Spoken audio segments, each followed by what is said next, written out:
Hello friends, Shruthi's കിച്ചണിലേക്ക് സ്വാഗതം. ഇന്ന് നമുക്ക് വളരെ എളുപ്പത്തിൽ പെട്ടെന്നൊരു ചിക്കൻ ബിരിയാണി ഉണ്ടാക്കി നോക്കിയാലോ. ചിക്കൻ ബിരിയാണി ഉണ്ടാക്കാൻ ചേരുവകളെല്ലാം ഇല്ല എന്ന് ഓർത്ത് വിഷമിച്ചിരിക്കുന്നവർക്കും ആദ്യമായി ഉണ്ടാക്കുന്നവർക്കും പെട്ടെന്ന് ഉണ്ടാക്കിയെടുക്കാൻ പറ്റുന്ന ഒരു റെസിപ്പിയാണ് കേട്ടോ. ബാച്ചിലേഴ്സിനും ആദ്യമായിട്ട് അടുക്കളയിൽ കയറി ചിക്കൻ ബിരിയാണി ഉണ്ടാക്കണമെന്ന് തോന്നുന്നവർക്കും ഒക്കെ ചെയ്യാൻ പറ്റുന്ന ഒരു റെസിപ്പിയാണേ. അപ്പോൾ നേരെ വീഡിയോയിലേക്ക് പോകാം. ആദ്യം അടി കട്ടിയുള്ള ഒരു പാത്രം എടുത്ത് അടുപ്പത്ത് വെച്ച് നന്നായിട്ട് ചൂടായി വരുമ്പോൾ കുറച്ച് ഓയിൽ ഒഴിച്ചു കൊടുക്കുക. സൺഫ്ലവർ ഓയിലാണ് നമ്മൾ ഇതിനായിട്ട് ഉപയോഗിക്കുന്നത്. അതിലേക്ക് 2 സവോള അരിഞ്ഞത് ചേർത്ത് കൊടുക്കുക. കുറച്ച് ഉപ്പ് കൂടി ഇട്ട് കൊടുത്ത് നന്നായിട്ടൊന്ന് ഇളക്കി മിക്സ് ചെയ്ത് എടുക്കുക. ഞാനിതിപ്പോൾ കുക്കറിലാണ് ചെയ്തെടുക്കുന്നത്. നിങ്ങൾക്ക് അടികട്ടിയുള്ള പാത്രം വേറെ ഉണ്ടെങ്കിൽ ചെമ്പോ ബിരിയാണി ചെമ്പോ അങ്ങനെ എന്തെങ്കിലും ഉണ്ടെങ്കിൽ അതും ഉപയോഗിക്കാം. ഇതിലേക്ക് 1.5 ടീസ്പൂൺ ഇഞ്ചിയും വെളുത്തുള്ളിയും ചതച്ചതും ഒരു വലിയ പച്ചമുളക് നടുകെ കീറിയതും കൂടി ചേർത്ത് കൊടുക്കുന്നുണ്ട്. ഇതിലേക്ക് ഒരു ബേ ലീഫ് 2 കീറിയത്, 2 കഷ്ണം പട്ട, ഒരു തക്കോലം 2 മുറിച്ചത് എന്നിവ ചേർത്ത് കൊടുക്കുന്നുണ്ട്. കുറച്ച് കറിവേപ്പില കൂടി ചേർത്ത് കൊടുത്ത് നന്നായിട്ട് ഇളക്കി യോജിപ്പിക്കുക. സവോള നന്നായിട്ട് വഴന്നു കഴിയുമ്പോൾ അതിലേക്ക് 1/2 ടീസ്പൂൺ മഞ്ഞൾപ്പൊടി, 1/2 teaspoon Kashmiri chilli powder, 2-2.5 teaspoon മല്ലിപ്പൊടി, 1.5 teaspoon chicken masala, 1 teaspoon garam masala പൊടിച്ചത് എന്നിവ ചേർത്ത് കൊടുക്കുക. എന്നിട്ട് നന്നായിട്ടൊന്ന് അതിൻ്റെ പച്ചമണം മാറുന്നത് വരെ ഇളക്കി കൊടുത്തുകൊണ്ടേ ഇരിക്കുക. ഇനി ഇതിലേക്ക് ഒരു ചെറിയ തക്കാളി അല്ലെങ്കിൽ ഒരു വലിയ തക്കാളിയുടെ പകുതി ചെറുതായിട്ട് അരിഞ്ഞത് ചേർത്ത് കൊടുത്ത് നന്നായിട്ടൊന്ന് വഴറ്റി എടുക്കുക. തക്കാളിയൊക്കെ നല്ലപോലെ ഉടഞ്ഞു വരുന്നത് വരെ ഒന്ന് ഇളക്കി കൊടുക്കുക.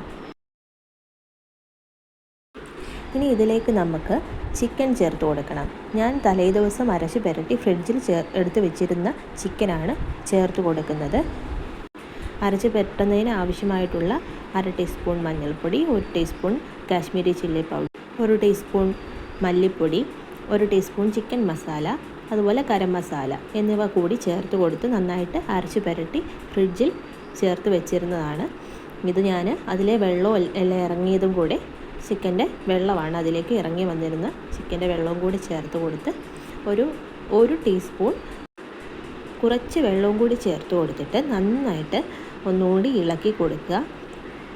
ഒരു 1/2 ടീസ്പൂൺ ഉപ്പ് കൂടി ചേർത്ത് കൊടുത്തിട്ട് നന്നായിട്ടൊന്ന് മിക്സ് ചെയ്ത് കൊടുക്കുക.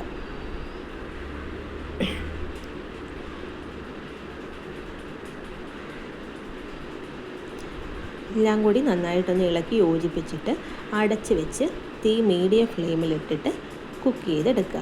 ഈ സമയത്ത് നമുക്ക് അരി വേവിച്ചെടുക്കണം. അതിനായിട്ട് ഞാനൊരു ഉരുളിയിലേക്ക് 3.5 തൊട്ട് 4 കപ്പ് വരെ വെള്ളം ചേർത്ത് കൊടുത്തിട്ടുണ്ട്. 2 ബേ ലീഫ്, 1 തക്കോലം, പട്ട, ഗ്രാമ്പൂ ഒരു 3-4 ഗ്രാമ്പൂ, 2 ഏലക്ക പൊട്ടിച്ചത്, കുറച്ച് കുരുമുളക്, ആവശ്യത്തിന് ഉപ്പ്, അതുപോലെ നാരങ്ങാനീര് 1 ടീസ്പൂൺ 1.5 ടീസ്പൂൺ നാരങ്ങാനീര് എല്ലാം കൂടി നന്നായിട്ടൊന്ന് മിക്സ് ചെയ്ത് കൊടുക്കുന്നുണ്ട്. അതിലേക്ക് കുറച്ച് നെയ്യും കൂടി ഒഴിച്ചു കൊടുക്കുന്നുണ്ട്. അരി ഞാൻ കഴുകി വെള്ളത്തിൽ കുതിർത്ത് വെച്ചിരുന്നതായിരുന്നു. 20 തൊട്ട് 30 മിനിറ്റ് വരെ കുതിർത്ത് വെച്ചിരുന്നതാണ്. 3 ഗ്ലാസ് അരിയാണ് ഞാൻ എടുത്തിരുന്നത്. 3 ഗ്ലാസ്സിന് 3.5 തൊട്ട് 4 ഗ്ലാസ് വരെ വെള്ളം ചേർത്ത് കൊടുത്തിട്ട് വേണം നമ്മൾ അരി ഇട്ട് കൊടുക്കാൻ. അതൊരു 3/4 ഭാഗം വേവാകുമ്പോഴേക്കും തീ ഓഫ് ചെയ്യുക. ചോറിൻ്റെ വെള്ളം നന്നായി പറ്റി വരുമ്പോൾ അരി ഒരു 3/4 ഭാഗം വേവ് ആയിട്ടുണ്ടാകും. പല കമ്പനി ബ്രാൻഡുകളുടെ അരിക്ക് വേവിന് വ്യത്യാസം ഉണ്ടായിരിക്കും. അതനുസരിച്ച് വേണം നമ്മൾ വേവ് നോക്കാനായിട്ട്. ഈ അരി ഒരു 15 മിനിറ്റ് കൊണ്ടാണ് എനിക്ക് വെന്ത് കിട്ടിയത്. ചെറിയൊരു വെള്ളമയത്തോടെ വേണം നമ്മൾ ഇതിലേക്ക് ചേർത്ത് കൊടുക്കാനായിട്ട്.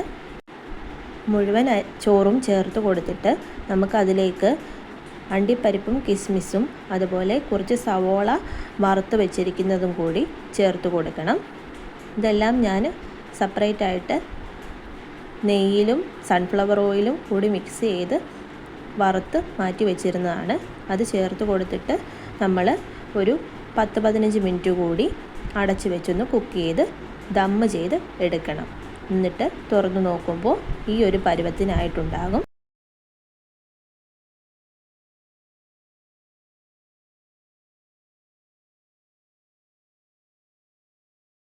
മീഡിയം ഫ്ലെയിമിൽ വേണം 15 മിനിറ്റ് കുക്ക് ചെയ്തെടുക്കാനായിട്ട്.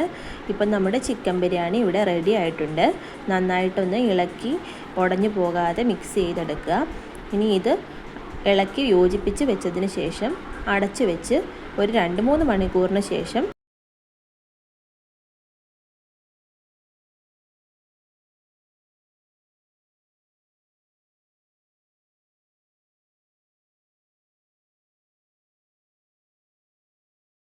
വിളമ്പുന്നതാണ് രുചികരം. അപ്പോൾ ഉണ്ടാക്കി നോക്കിയിട്ട് ഫീഡ്ബാക്ക് അറിയിക്കുമല്ലോ അല്ലേ? അപ്പോൾ ആദ്യമായിട്ട് കാണുന്നവരുണ്ടെങ്കിൽ പ്രത്യേകം പറയണ്ടല്ലോ, സബ്സ്ക്രൈബ് ചെയ്യാൻ മറക്കരുത്. അതുപോലെ ഇഷ്ടപ്പെട്ടാൽ ഒരു ലൈക്കും തരണം. നിങ്ങളുടെ ഫീഡ്ബാക്ക്സ് കമൻറ്റിലൂടെ അറിയിക്കുക. അപ്പോൾ പുതിയൊരു വീഡിയോയുമായി വീണ്ടും വരാം. അതുവരേക്കും ബൈ ബൈ.